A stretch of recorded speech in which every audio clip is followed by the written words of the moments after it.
discussing how two major electoral systems impact the outcome of a federal Canadian election.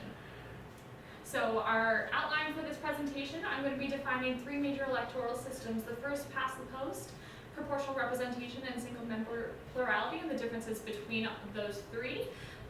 Next, I'm going to be discussing how proportional representation and first past the post, how those would impact the 2011 and 2015 elections. And finally, I'm going to be discussing why should the average voter be caring about this issue, as it is going to be discussed more frequently in 2015 and 2016. So first off, what is an electoral system? An electoral system is the structure that determines how each vote is made valid and how it organizes each vote to be counted for the different representatives in the riding. We'll quickly see how these systems will actually impact the outcome of a federal election. So to start off, first past the post, it's where all of the votes are for the most popular candidate in a winner-take-all method. So what that means is that each vote that is counted for a representative, the person with the greatest number of votes will actually be the one who will be awarded a seat in the House of Commons. The House of Commons is actually where it's made up of elected members of Parliament and where major legislation is created and changed. People that would be in support of this is because it tends to create majority governments. However, while somebody might be able to win a riding, they might not actually have the majority of the votes, which is why there's a lot of debate for this electoral system. Next, we have proportional representation, where we have different representatives, and the person who has the highest percentage of the votes will be the one who will receive the number of seats. So people argue that this is actually better reflective of how people vote. However, this does actually create more minority governments, which can result in a lot more ineffective and unstable governments. Next, we have the single member plurality system. We have many different representatives, and people will go to the polls once, and they will vote amongst different representatives. The people who receive the least amount of votes, all those voters will go back to the polls again and will have to vote again for the other people that have the most amount of votes for the first election. Now, this is not normally considered in the debate just because it is ineffective to have to go to the polls twice, and people might not be interested in going back to the polls again, and there will be lower voter turnout. So that's why we have proportional representation and first past the post as part of the national debate right now. So first past the post is deemed as not being fully representative of the majority of voters. However, as I mentioned previously, proportional representation can create more minority governments. So as a result, this will absolutely influence the type of government that they will have, and let's see how these two different electoral systems impact the 2011 and 2015 federal elections. So as we see under the first past the post system, the Conservative government in 2011 won a majority with 166 seats. They actually needed only 155, even though for the popular vote they had less than 40%. And then also within this system, we have parties such as the Bloc Québécois and the Green Party, who only were able to receive one seat, if not four, in the House of Commons, which means that they don't have as much of a voice in the House of Commons.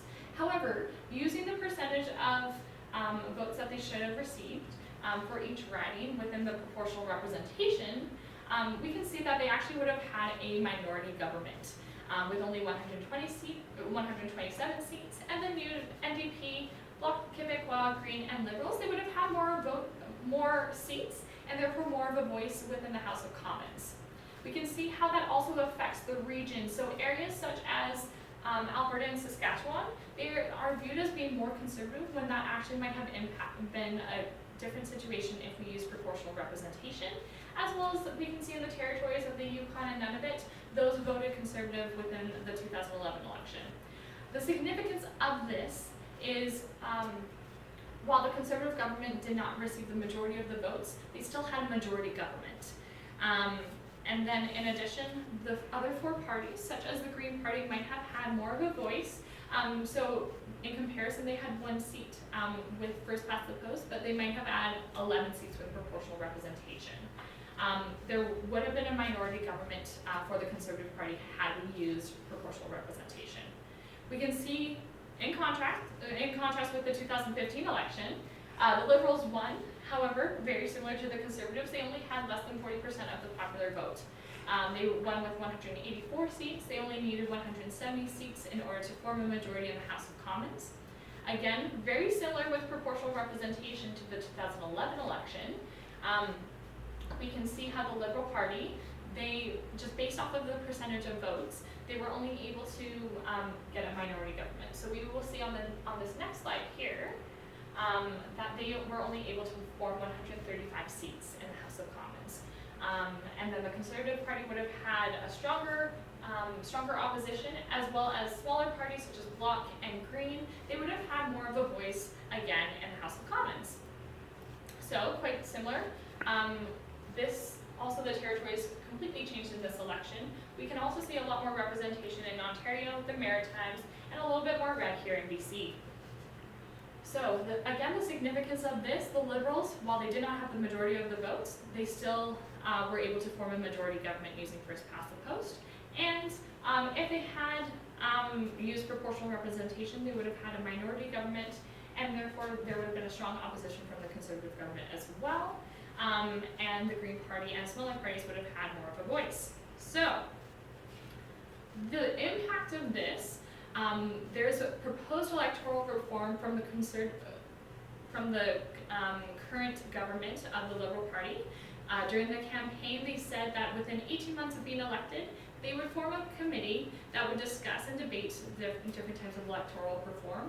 Proportional representation is the one that is being considered the most at this point.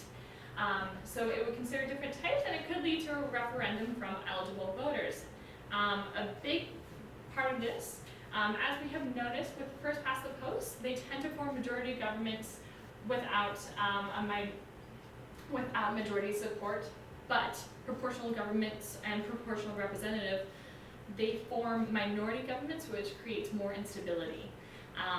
And then if there were to be a proposed referendum, voters would have to be educated about the different types of electoral systems.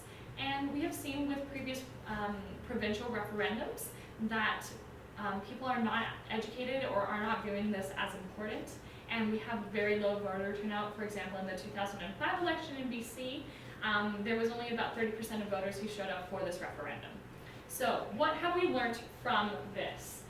We have learned the three different types of electoral system: first past the post, proportional representation, and single member plurality. We have seen how first past the post and proportional representation impacted 2011 and 2015 federal elections. And finally, we discussed the impact of this and why voters should care in order to better educate a voter for a possible referendum.